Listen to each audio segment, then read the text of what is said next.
아멘. 예, 우리 같이 양옆에 앞뒤에 계신 분들과 인사 나누겠습니다. 잘 오셨습니다. 오늘 은혜 받으세요. 행복한 가정 되세요. 이렇게 인사해 보겠습니다.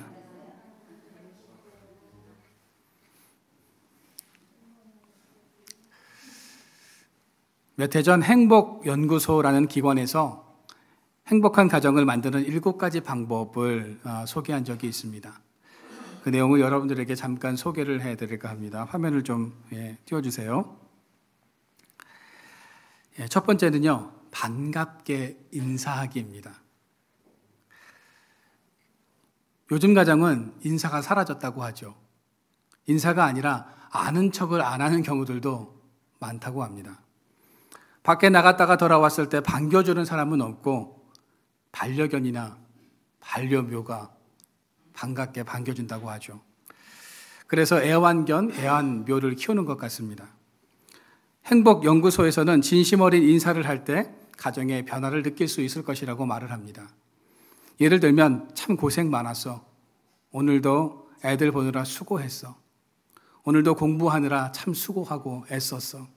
밖에서 일하느라 참 수고했어 라고 이렇게 인사를 해야 한다는 거죠. 둘째로는요, 사소한 이야기를 하라는 겁니다. 하루에 있었던 아주 사소한 것이라도 괜찮다는 거예요. 서로 대화를 나누면서 말을 섞으라는 겁니다. 어떤 아버지가 온 가족을 식탁에 불러 모았습니다. 앞으로는 식사할 때 가족들이 대화를 하자는 취지로 식사를 같이 하자고 했습니다. 그런데 밥을 먹으면서 한마디도 하지 않았다고 합니다. 왜 그랬을까요? 할 말이 없는 겁니다. 이 말은 쓸데없는 말, 이 말은 중요하지 않은 말, 이런 식으로 거르다 보니까 할 말이 없더라는 겁니다. 여러분, 사소한 말이라도 자주 들어주고 또 짧게 이야기를 나누다 보면 서로 공감을 느끼면서 행복한 감정을 가지게 된다고 합니다. 그래서 이렇게 사소한 이야기라도 자주 식탁이나 또 소파에 앉아서 드론드론 모여서 이야기를 나누는 것이 좋다고 합니다. 세 번째는요, 칭찬 잘하기입니다. 칭찬은 고래도 어떻게 해요? 춤추게 한다라는 말이 있죠. 칭찬은 참 좋은 것인데 칭찬을 할 때 결과보다는 과정에 대해서 칭찬을 하라고 전문가들이 이야기를 하고 있습니다. 와, 90점 맞았어? 와, 100점 맞았어? 최고, 잘했어. 우리 아들, 우리 딸 참 잘했어. 넌 날 닮았어. 이렇게 결과에 대해서 칭찬을 하기보다는 너가 밤새 열심히 공부했고 지금까지 참 네가 착실하게 수업을 잘 들었으니까 좋은 결과가 나온 거야. 혹시 좋은 결과가 나오지 못했다 하더라도 너가 열심히 했는데 이번에는 좋은 결과가 나오지 못했는데 다음에는 잘 나올 거야. 괜찮아. 라고 이렇게 격려해 주면서 칭찬을 해 주라는 겁니다.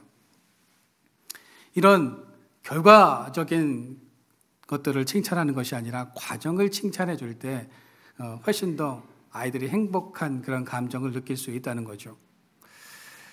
네 번째는요, 사과 잘하기입니다. 많은 사람들과 만나보다 보면 사과를 잘 하지 않고 좀처럼 자신의 잘못과 실수를 인정하려고 하지 않는 사람들이 많다는 것을 알게 됩니다. 이런 태도를 가지고 있으면 대화가 꺼려지고 마음의 문이 닫혀지게 되는 것이죠.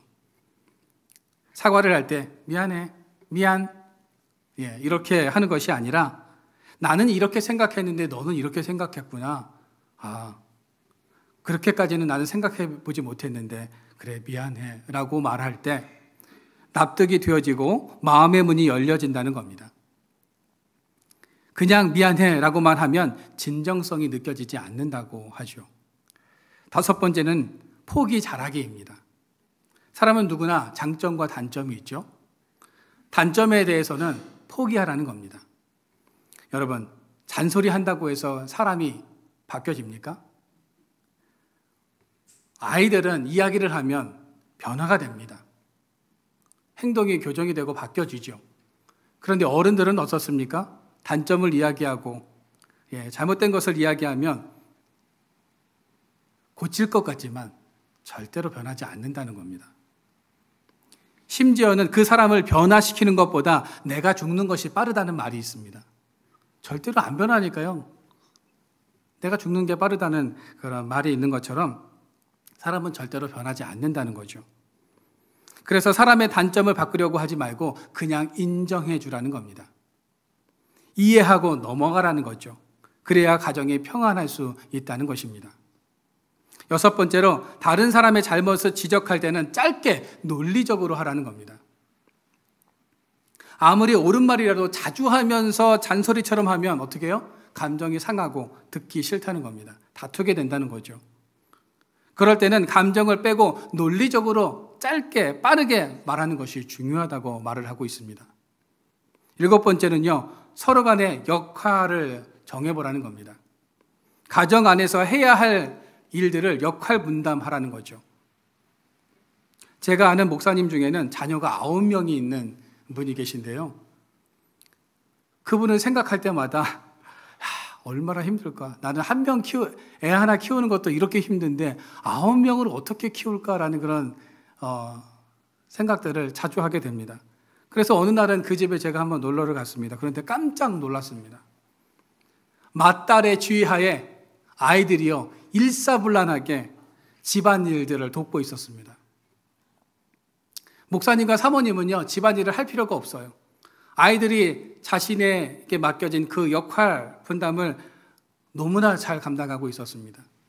세탁기 돌리는 담당자, 신발 정리하는 담당자, 빨래 개키는 담당자, 청소하는 담당자, 이렇게 역할 분담을 하면서 싸우는 일들이 줄어들었다고 합니다. 여러분, 오늘 집에 가셔서 작심삼일이어도 괜찮습니다. 이 7가지 중에서 내가 할 수 있는 것을 한번 해보시기를 바랍니다. 지금까지 잘해 오셨다면, 앞으로도 잘 하신다면 분명히 행복한 가정을 만들어 가실 수 있을 것입니다.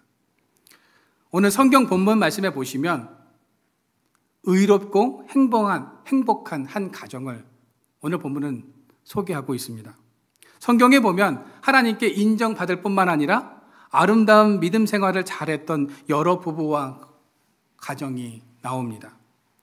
바울을 헌신적으로 도왔으며 하나님의 도를 가르치며 행했던 아굴라와 브리스길라. 본인 자신이 경건했을 뿐만 아니라 온 가족이 하나님을 경외하게 했으며 백성들을 많이 구제하고 하나님께 항상 기도했던 고넬료의 가정. 할머니 로이스와 어머니 유니게를 통해서 철저하게 성경으로 교육받은 디모데의 가정을 우리는 성경에서 찾아볼 수 있다는 겁니다. 오늘 본문 6절에도 이 한 가정이 나오는데 사가랴와 엘리사벳이라는 부부였습니다. 오늘 6절에 보시면 이 두 사람이 하나님 앞에 의인이라고 성경은 이렇게 기록하고 있습니다. 이것은 사람의 관점으로 볼 때에 의로울 뿐만 아니라 하나님이 보실 때도 의로운 사람이었다라는 것을 말씀하고 있는 것입니다. 우리는 가끔 사람의 눈으로 볼 때 저 사람은 참 의롭다고 여겨도 하나님이 보실 때에는 아주 형편없는 사람이 있다는 거죠. 반면에 사람이 볼 때는 보잘것없고 부족한 사람인데 하나님이 보실 때는 참으로 칭찬받을 만한 의로운 사람이 있다는 겁니다. 여러분, 왜 그럴까요? 왜 이런 차이가 나는 것일까요? 그것은 사람과 하나님의 기준이 다르고 보는 것이 다르기 때문입니다. 그렇다면 하나님께서 인정하시는 의로운 가정, 행복한 가정은 어떤 삶을 살아갈까요? 첫째로 의로운 삶을 살아갑니다. 오늘 5절 말씀입니다. 우리 같이 한번 말씀을 읽어보도록 하겠습니다. 시작. 유대 왕 헤롯 때에 아비야 반열에 제사장 한 사람이 있었으니 이름은 사가랴요 그의 아내는 아론의 자손이니 이름은 엘리사벳이라. 여러분, 왜 누가는 누가복음 1장을 기록하면서 사가랴와 엘리사벳 가정을 가장 먼저 언급하고 있을까요? 사복음서는 예수님의 삶을 다루고 있습니다. 그러면 예수님의 어린 시절에 대해서 더 자세하게 다루어야지 왜 갑자기 사가랴와 엘리사벳의 이 가정을 언급하고 있는 것일까요? 그 이유는 성경의 예언인 엘리야가 먼저 온 후에 메시아가 이 땅에 올 것이라는 구약의 말씀이 성취되었음을 말씀하기 위해서 세례 요한 가정을 먼저 다루고 있다는 겁니다. 즉, 그 엘리야가 세례 요한이라는 거죠. 그래야 예수님께서 메시아로서의 정통성을 인정받을 수 있기에 누가는 세례 요한의 부모님이었던 제사장 사가랴와 어머니였던 엘리사벳의 가정의 이야기로 누가복음을 시작하고 있다는 겁니다. 또한 누가복음 1장에서 세례 요한은 경건한 가정에서 태어났음을 강조하고 있습니다. 사가랴와 엘리사벳의 가정은 의롭고 경건한 가정이었습니다. 여러분, 오늘 본문은 왜 제사장 부부의 경건함을 강조하고 있을까요? 거기에는 그만한 이유가 있습니다. 5절에 보시면 이 두 부부는 유대왕 헤롯 때의 인물임을 알 수 있습니다. 그 당시 헤롯 대왕은요, 폭군이었습니다. 그는 왕권 유지를 위해서 자기 자녀와 아내와 장모와 처남과 삼촌까지 죽인 아주 잔인무도한 그런 군주였다는 거죠. 또한 헤롯은 다윗 왕조를 몰락시켰을 뿐만 아니라 친로마파 대제사장을 세워서 세금을 더 많이 내도록 대제사장들을 장사꾼, 정치꾼으로 만들어 버렸다는 겁니다. 대제사장이 정치꾼, 장사꾼이 되었으니 그 밑에 제사장들은 대제사장의 눈치를 보면서 적당히 비위를 맞춰가며 물질적인 유익을 취하고 있었던 것입니다. 불의에도 눈을 감았고 불법을 행하는데도 적당히 넘어갔다는 겁니다. 세상의 불의하니 나도 괜찮겠지 하면서 대세를 따르는 사람들이 대부분이었다는 겁니다. 이런 시대 속에서 어찌 보면 이 두 사람은 시대를 역행하는 사람이었다는 거죠. 세상이 불법을 행한다고 나까지 불의하고 불법을 행해서는 안 된다는 의로운 생각을 했던 사람이 바로 이 사가랴와 엘리사벳이었다는 겁니다.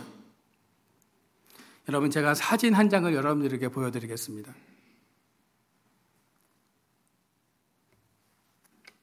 이 사진이 어떤 사진인 것 같으십니까? 이 사진은요, 어느 한 시국의 한 고층 아파트의 모습입니다. 주변이 어떻습니까? 아주 더럽죠. 쓰레기로 가득 차여 있습니다. 이 아파트에 사는 주민들은요, 쓰레기를 버리기 위해서 내려가는 것이 귀찮다는 이유로 창밖으로 쓰레기를 버렸다고 합니다. 이 아파트는 아주 고가의 아파트라고 하는데 한두 사람이 쓰레기를 버리기 시작하게 되었고, 그렇게 시작된 쓰레기 투기는 모든 사람들이 당연하게 여기면서 벌어진 상황이라고 합니다. 여러분들 같으면 어떻게 행동하시겠습니까? 혼자 꿋꿋하게 내려가서 쓰레기장에 가셔가지고 쓰레기를 버리시겠습니까? 아니면 남들도 다 저렇게 그냥 창밖으로 다 던져버리는데 뭐 하면서 남들과 똑같이 행동하시겠습니까? 우리는 어떤 행동이 올바르고 의로운 행동이라는 것을 알면서도 남들이 하면 그것이 잘못된 것임을 알면서 나도 그 행동에 동조하게 된다는 겁니다. 대부분의 사람들이 부정과 불의한 행동을 당연한 것으로 여기면서 살아가고 있는 그 시대 속에서 오늘 본문의 두 사람은 유별난 삶을 살았다는 겁니다. 시대를 역행하는 그런 삶을 살았다는 거죠.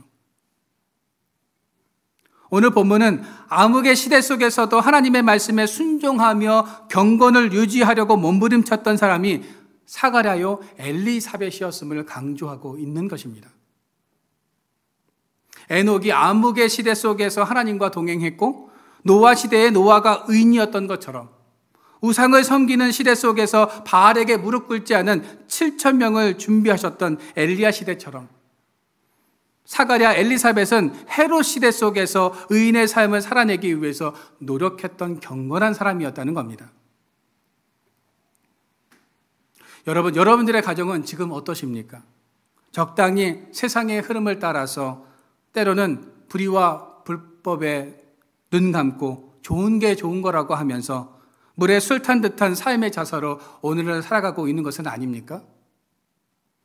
불의와 불법에 맞서면서 옳은 것은 옳다, 그른 것은 그르다라고 자신의 신앙을 굽히지 않고 하나님을 대변하는 삶을 살아가고 계십니까?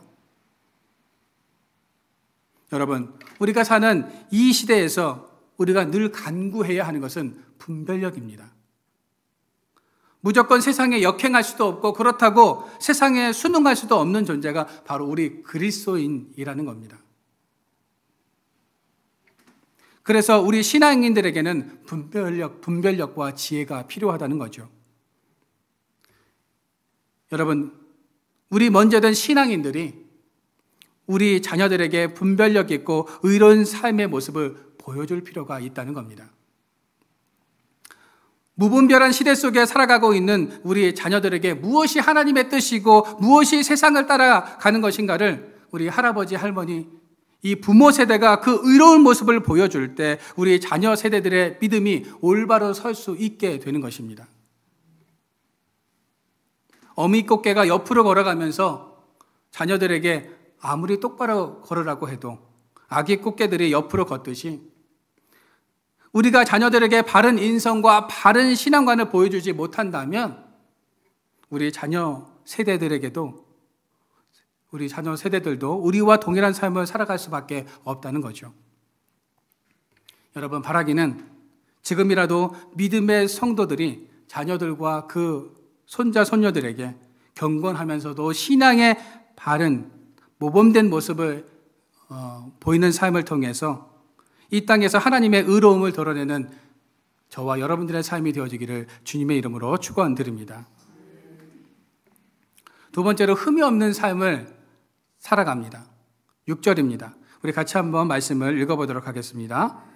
시작. 이 두 사람이 하나님 앞에 의인이니 주의 모든 계명과 규례대로 흠이 없이 행하더라. 이 두 사람은 의인이었을 뿐만 아니라 주의 계명과 규례대로 행했고 흠이 없는 삶을 살았다라고 성경은 말씀하고 있습니다. 오늘 본문에 나오는 흠이 없다를 헬라어로 멤포마이라고 합니다. 이 말은 구약적 경건의 수준을 넘어섰다라는 것을 말하는 것입니다. 율법에서 말하는 경건의 수준을 넘어서서 하나님께서 보실 때에 흡족할 만한 경건의 수준을 가지고 있었다는 거죠. 흠이 없다라고 사용되는 또 다른 헬라어 표현이 있는데요. 그것은 카다로스입니다. 깨끗한, 정결한, 오염되지 않았다라는 그런 뜻을 가지고 있죠. 이 카다로스는 다른 것이 전혀 섞여 있지 않은 100% 정결한 자를 말할 때 사용하는 단어입니다. 물론 사가랴와 엘리사벳은 악이 전혀 없는 예수님과 같은 카다로스의 마음과 삶을 살지는 못했습니다. 그러나 멤포마이, 즉 구약의 율법을 넘어서는 대단한 수준의 경건과 의를 행했던 사람임에는 분명하다는 겁니다. 여러분, 우리는 예수님 수준까지는 아니어도 사가랴와 엘리사벳이 행했던 경건하면서도 흠없는 삶을 우리가 살아내야 하지 않을까요? 오늘 본문 6절을 읽으면서 우리가 한 가지 분명히 짚고 넘어가야 할 것이 있습니다. 성경에 나오는 표현 중에 계명, 규례, 율법을 어떻게 구분하고 있을까? 계명은 무엇이고 규례는 무엇이며 율법은 무엇인가 하는 것입니다. 다 비슷한 것 같죠? 세 가지가 비슷한 말 같지만 조금씩 다릅니다. 율법이란 뭡니까? 우리 좀 화면을 띄워주시겠어요? 하나님의 법 전체를 가리키는 것을 말합니다. 계명은 뭘까요? 율법 안에 있는 각 조항을 가리키는 것이고요. 규례라고 하는 것은 계명을 시행하는 데 필요한 세부 수칙들을 말하는 것입니다. 사가랴와 엘리사벳은 하나님의 계명인 각 조항뿐만 아니라 그 조항의 세부적인 수칙들도 잘 지켰음을 알 수 있다는 거죠. 그들이 얼마나 철저하게 그 세부 수칙까지도 잘 지켰는지 흠을 잡을 수가 없을 정도였다라고 성경은 말씀하고 있습니다. 여러분, 털어서 먼지 안 나오는 사람 없다라고 이야기를 하죠. 모든 사람은 흠이 있고 약점이 있고 실수를 한다는 겁니다.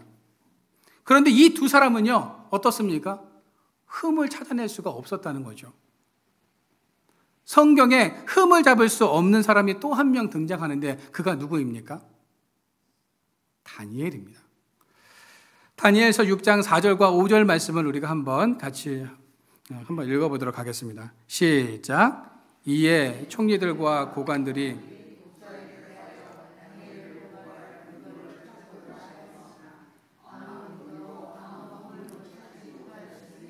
이는 그가 충성되어 아무 그릇됨도 없고 아무 허물도 없음이었더라. 5절입니다. 그들이 이르되 이 다니엘은 그 하나님의 율법에서 근거를 찾지 못하면 그를 고발할 수 없으리라 하고. 여러분 무슨 말입니까? 지금 총리들과 고관들이 모여서 청문회를 하는데 종교적인 문제를 걸고 넘어가지 않으면 절대로 이 다니엘을 고발할 만한 근거를 찾을 수가 없다는 이야기를 하고 있습니다. 아무리 찾아봐도 흠잡을 데가 없다는 거죠. 본인에게 흠이 없으면 부인에게라도 흠이 있고요. 그 부인에게라도 흠이 없으면 자녀에게 그 흠결이 있기 마련입니다. 그런데 다니엘에게서는 그 어떤 허물과 그릇된 것을 찾아볼 수가 없었다는 겁니다. 다니엘의 가정은 우리 신앙인들에게 모델이 될 만한 가정이다라는 것을 우리가 알게 된다는 겁니다. 다니엘이 신앙 안에서 얼마나 하나님과 사람들에게 흠잡을 데 없는 충성된 삶을 살았는지를 우리가 알 수 있다는 것입니다. 그런데 이 다니엘과 견줄 수 있는 사람이 바로 사가랴와 엘리사벳이었다는 거죠. 여러분, 이 두 사람이 세상을 역행할 수 있었던 비결은 무엇이었을까요? 6절에 그 해답이 나와 있습니다. 계명과 규례대로 행했기 때문입니다. 오늘날로 말하면 말씀대로 살려고 어떻게 해요? 몸부림쳤다라는 거죠. 말씀이 불의한 세상에서 자신을 지탱해주는 비결이었다는 것입니다. 히브리서 4장 12절 말씀을 우리가 세 번역으로 한번 읽어보도록 하겠습니다. 우리 같이 읽겠습니다. 시작. 하나님의 말씀은 살아있고 힘이 있어서 어떤 양보다 더 날카롭습니다.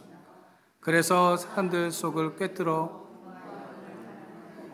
관절과 골수를 갈라놓기까지 하며 마음에 품은 생각과 의도를 밝혀냅니다. 하나님 앞에는 아무 피조물도 숨겨진 것이 없고 모든 것이 그의 눈앞에 벌거숭이로 드러나 있습니다. 그의 앞에 모든 것을 드러내 놓아야 합니다. 하나님의 말씀은 마음에 품은 생각과 의도를 밝혀내고 거울 앞에 우리의 모습이 드러나듯 모든 것이 그대로 드러난다고 말씀하고 있습니다. 숨기려고 해도 숨길 수가 없다고 말씀하고 있습니다. 사가랴와 엘리사벳은 자신의 모든 삶을 말씀에 비춰보면서 하나님 앞에 내가 어떻게 보여지는가를 늘 의식하며 살아갔다는 겁니다. 여러분, 바라기는 우리가 말씀에 나의 삶을 조명해 보는 삶, 하나님께서 내 앞에 계신 것처럼 의로운 삶을 살아가시기를 바랍니다. 또한 무엇보다 우리 아이들이 보기에도 부끄러움이 없고 흠없는 부모로서의 모범된 신앙 생활을 하시기를 바랍니다.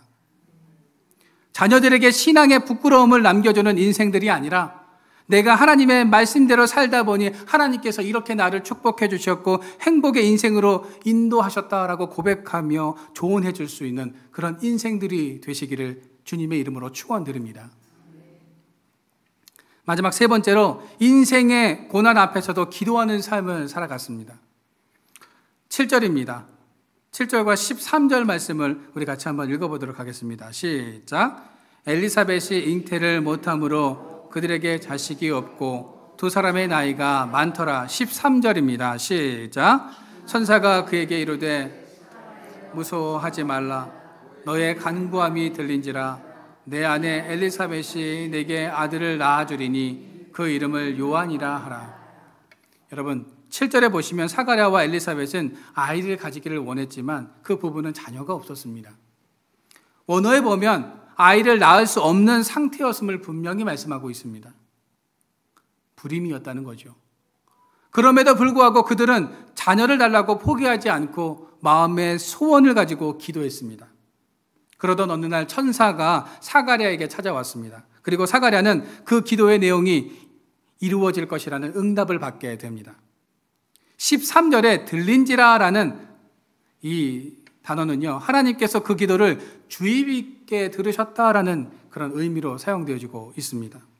사가랴와 엘리사벳이 어떤 기도를 드렸는지 알 수 없지만 분명한 한 가지는 자녀를 달라고 기도했다는 겁니다.